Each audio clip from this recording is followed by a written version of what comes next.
Hello and welcome to the Gladiator Ship Buyer's Guide. We're going to look at all the stats of the Gladiator, we're going to fly her, we're going to do different loadouts on her, and we're going to see how she performs in Vandal Swarm, PvP and all that sort of jazz to see if she's worth buying. Spoilers you didn't read, she's awesome, she handles like a dream, really great missile boat. But anyway, let's get down to it. The T3A Gladiator is the UEE Navy's primary carrier-based bomber. Gladiator squadrons are typically divided by speciality. A carrier may have both Gladiator torpedo squadron and a Gladiator dive bomber squadron. Backseat is occupied by a tail gunner who also acts as a radio operator. Though a heavy-hitting bomber, the Gladiator has proven easy to modify and thus become commonplace in the civilian market. The bomb bay can easily be converted for light transport. Many pilots choose to replace the rear turret's laser cannon with a tractor beam, making it an ideal craft for light salvage missions. The civilian model of the Gladiator appeals to those that want to explore the verse with a bit of added security. Supporting a maximum of 2, the Gladiator is perfectly equipped to explore and fight with or without a wingman. The civilian model allows pilots to choose between a cargo hold or a bomb bay.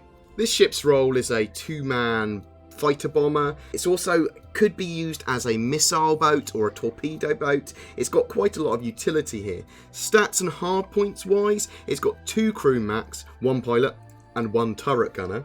She's quite a compact ship, 22 metres long, 22 metres beam and 8 metres high. It's got a 26,000 kilogram mass being propelled by 2 TR2 engines, giving her a max speed of 190 currently. There is no cargo space as stock, but you will be able to remove those torpedoes, those size 5 missiles currently, and have some cargo space room there. The sizing of the weapons and equipment is changing, but the shield and power plant size should be comparable to the Super Hornet when finished. The current 1.1.1 fittings are a size 2 power plant with a max size of 3 and a size 3 shield with a max size of 4. Hardpoints and weapons wise, she has 2 size 3 mounts fitted with 2 gimbaled M4A laser cannons, a size 4 manned turret fitted with 2 size 1 Badger laser repeaters. Just to reiterate, a sized 4 manned turret can have 2 size 1 weapons, or possibly 1 size 2 weapon if you had the right fitting when CIGs decide to add that. 2 points of size is taken up with the fact that it is a manned turret.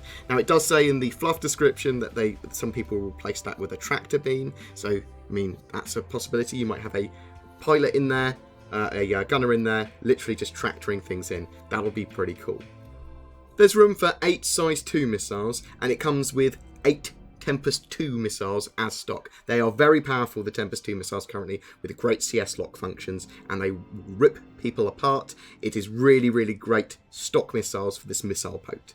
It also comes with 4 Stalker 5 heavy missiles. These are size 5 missiles with a huge maximum range, deal massive damage in a very big area of effect. They require a full CS lock and are really hard to lose once they're launched. The missiles are, however, slow in acceleration, slow in turning, and slow in max speed, as you might expect. These missiles, though, are awesome, and when used properly, can kill multiple ships in a single well-placed warhead. If you hit someone with this missile, they're going to explode currently in Arena Commander.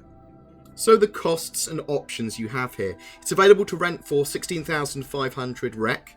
You can grab the ship standalone with 6 months insurance and the Revel and York hangar for $165 excluding taxes. You can grab it as a game package, so that's the ship, the actual game, Squadron 42, Chapter 1, and a variety of other stuff, which I'll chuck on the screen, for $180, again excluding tax. It can be CCU'd, so it can have a cross-chassis upgrade from the Hornet Tracker to the Gladiator. That's going to be $25, or you can grab a free CCU from the Super Hornet to the Gladiator, or the Gladiator to the Super Hornet. They're free, those CCUs, but you have to wait until the Super Hornet is available. So at the moment it's available at time of recording, but it's only going to be available for CCU during sales and that sort of stuff. All of the military grade ships seem a little overpriced to me, but I think that's part of their charm. They are very expensive, supposed to have fewer people flying them. Maybe that's why they've done that. Handling and flight. Slower than a Hornet at 190 speed, with slower acceleration too, and it drifts more, but it feels like silk to control. It feels so smooth. It's a beautiful flying experience. Anyone that flies this is going to really enjoy flying it, currently at least anyway. In the current version of Star Citizen 1.1.1, it flies beautifully. It has very good turning control, and with G-Safe off, it maintains its speed through manoeuvres very well, with little risk to the pilot. It really is a dream to fly handling-wise. Let's talk about its firepower and what it can do. This is a true missile boat in Arena Commander currently. If you want to swap out some of those stock weapons as well to Omni Skies or even 2 fixed size 3 Mantis Gatling guns, you have a real missile gunship.